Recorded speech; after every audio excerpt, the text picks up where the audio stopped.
Pernikahan adalah suatu ibadah yang mulia dan suci, sehingga perlu persiapan yang matang dalam menjalankannya.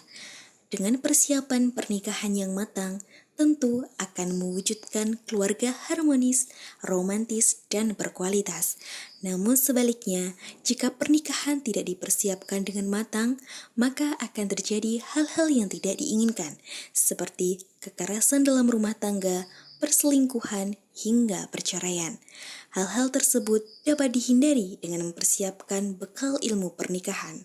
Oleh karenanya, kami Generus Cetis mempersembahkan sebuah video dengan judul Menantu Idaman Ortu Siap Dapat Restu. Assalamualaikum warahmatullahi wabarakatuh.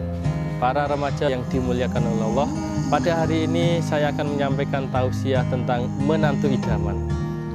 Bagaimana caranya agar kita bisa menjadi menantu idaman? Apa yang harus kita kerjakan? Bagaimana caranya? Apa yang harus kita miliki? Yang pertama, menjadi menantu idaman harus paham agama. Berdasarkan sabda Rasulullah SAW di dalam hadis tunghahul mar'atu li arba'in, lima liha, wa jamaliha, wali hasabiha, wali diniha, fatfar bidzatidin, taribat yadaka. Bahwasanya seorang laki-laki atau perempuan itu dinikah karena 4 perkara ini. Yang pertama karena hartanya, yang kedua karena kecantikan atau ketampanannya, yang ketiga karena nasabnya, yang keempat karena agamanya. Pilihlah agamanya. Kalau engkau tidak memilih agamanya, maka rusaklah kamu. Maka untuk menjadi menantu idaman, kita harus benar-benar paham agama. Bagaimana caranya agar paham agama? Kita harus bersemangat di dalam mengaji Al-Quran dan Al-Hadis.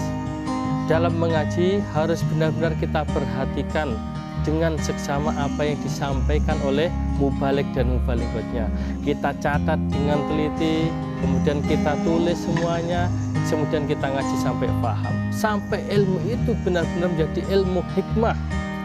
Isyubatul qawli wal amali wal ro'i, yaitu menjadi ucapan kita, amalan kita, dan pemikiran kita. Kemudian kita tali keimanan, kefahaman ini dengan 4 tali keimanan: bersyukur, mengagungkan, berdoa, dan mempersungguh. Selanjutnya adik-adik, setelah paham agama, kita harus punya kemandirian. Dasarnya sabda Rasulullah SAW di dalam Rawahu Ibnu Hibban fi Shahihah an Sa'id ibni Waqqas qala Rasulullah SAW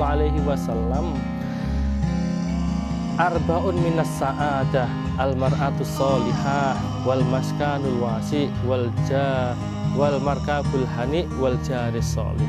Ada 4 perkara yang bisa menjadi kebahagiaan rumah tangga. Yang pertama, suami yang sholih atau istri yang sholihah. Yang kedua, punya rumah sendiri. Yang ketiga, punya kendaraan yang enak, boleh motor, boleh mobil. Yang keempat, tetangga yang sholih. Kemudian rezekinya di negaranya sendiri. Kalau 4 hal ini harus kita miliki. Kalau kita nggak mandiri, dari mana kita dapat rumah? Dari mana kita dapat mobil? Maka sebelum adik-adik ini menempuh hidup rumah tangga, mandirilah dari sekarang. Mulailah bekerja dari sekarang, meskipun dari hal-hal yang kecil, tetapi hasilnya yang istimewa. Contoh, adik-adik jualan donat. Kelihatannya pekerjaannya biasa, tetapi hasilnya istimewa, luar biasa. Atau adik-adik bisa bekerja menjadi tukang sol sepatu. Tukang sol sepatu, sampingnya ditulisi jual beli emas. Loh, hasilnya Masya Allah bisa untuk daftar haji. Atau adik-adik bisa menjadi pengusaha angkringan. Dengan angkringan ini adik-adik, Masya Allah, hasilnya juga istimewa. Atau adik-adik punya usaha konveksi.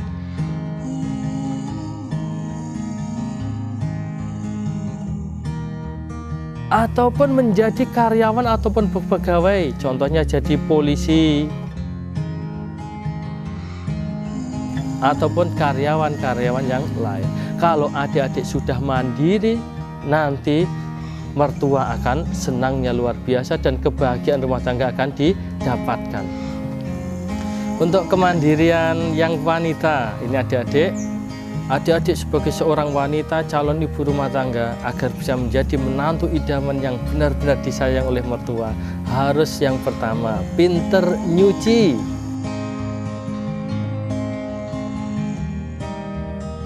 Nyuci baju yang bersih bagaimana caranya? Yang kedua, pinter nyetrika. Nyetrika yang sampai licin bagaimana caranya? Yang selanjutnya pinter nyapu. Nyapu rumah sampai bersih, nggak ada semut sedikit pun. Bagaimana caranya? Yang ketiga pinter masak. Masya Allah sampai rasa masaknya itu nyepot nih kucur, saking enaknya.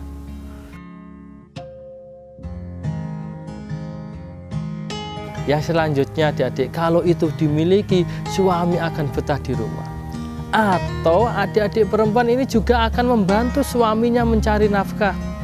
Bisa dengan cara jualan bakwan kawi.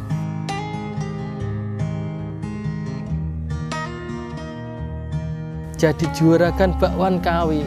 Itu modalnya kecil, hasilnya istimewa adik-adik. Jualan bakwan kawi.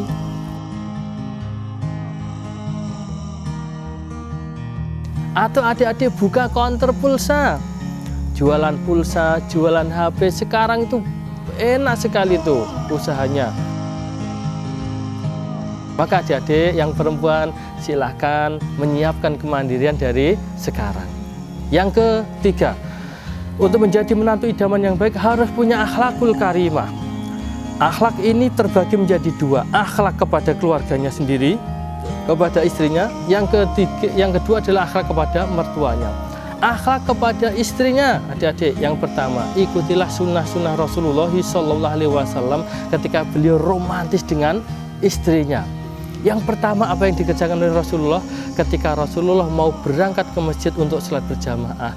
Rasulullah selalu pamitan pada istrinya, istrinya cium tangan kepada suaminya, kemudian Rasulullah cipika-cipiki. Apa itu? Cium pipi kanan, cium pipi kiri, dan cium keningnya. Barulah Rasulullah berangkat ke masjid. Lakukan ini adik-adik ketika mau berangkat kerja nanti, cium pipi kanan, cium pipi kiri, cium kening, kemudian berangkat bekerja. Kalaupun Anda masih hidup di rumahnya mertua, mertua akan senang sekali melihat, Masya Allah, menantuku romantis sekali. Yang kedua yang dikerjakan oleh Rasulullah adalah selalu makan bersama dengan istrinya. Masya Allah, saling suap-suapan, saling memperhatikan ketika makan. Masya Allah, saling senyum. Wah, rasanya deg-deg, wah, sprinting-sprinting, biar. Yang ketiga yang dikerjakan oleh Rasulullah adalah mengajak istrinya untuk bersenang-senang, bercanda, bersenda gurau. Istri diajak jalan-jalan, kadang naik sepeda atau bagaimana. Kalau Rasulullah dulu, Aisyah diajak lomba lari. Saat itu biar Aisyah senang, Rasulullah ngalah. Ketika Rasulullah sudah tua, Aisyah sudah mulai gendut, Rasulullah yang menang, Aisyah yang kalah. Ini menunjukkan apa? Bersenda guraunya suami dengan istri. Ini juga dipraktikkan adik-adik. Yang keempat adalah yang sering dikerjakan oleh Rasulullah adalah memanggil panggilan istrinya dengan panggilan sayang. Ya Humaira, wahai perempuan yang cantik, yang kemerah-merahan istrinya. Nah, silakan adik-adik ini dipraktikkan memanggil istrinya dengan panggilan yang romantis. Yang keempat adalah Rasulullah sering mengajak istrinya mandi bersama. Ini semakin menunjukkan romantis yang luar biasa dengan mandi bersama. Ini akhlaknya. Kalau suami istri bisa saling sayang, saling menghargai, ini akan menjadi menantu idaman yang luar biasa. Yang selanjutnya akhlak kepada mertua, adik-adik. Dulu ketika Pak Didik mondok sering disampaikan, sering-seringlah datang kepada mertua meskipun hanya membawa oleh-oleh sedikit. Mungkin bawa tempe goreng, tahu goreng, datanglah kepada mertua. Di sana nanti mertua akan merasa senang, merasa diperhatikan. Syukur-syukur di tempenya itu dikasih uang 100.000 atau 150, silahkan. Kalau mertua senang, orang tua senang, maka doa-doa mereka akan mustajab untuk diri kita, keluarga kita akan menjadi barokah. Untuk selanjutnya adik-adik, tentu kita bisa menerapkan menjadi menantu idaman itu kalau sudah punya jodoh. Lah kalau belum bagaimana caranya untuk bisa menjadi menantu idaman. Maka bagaimana caranya untuk mencari jodoh yang barokah? Yang pertama adalah ketika adik-adik sudah mempunyai pandangan yang di situ Anda melihat sudah keluar setrum prinding plus, langsung datang saja kepada tim pernikahan. Jangan pacaran dulu, jangan tembak dulu, jangan WA dulu. Langsunglah istikharah kepada Allah Subhanahu wa taala, minta petunjuk kepada Allah. Ketika yang kita istikharah ini benar-benar menjadi istri kita, maka itu pilihan Allah. Pasti barokah di situ. Maka adik-adik, sedikit tausiah dari kami ini, mari kita amalkan dan mudah-mudahan adik-adik bisa menjadi menantu idaman dan bisa membangun rumah tangga menjadi keluarga yang sakinah, mawaddah, warahmah. Wassalamualaikum warahmatullahi wabarakatuh.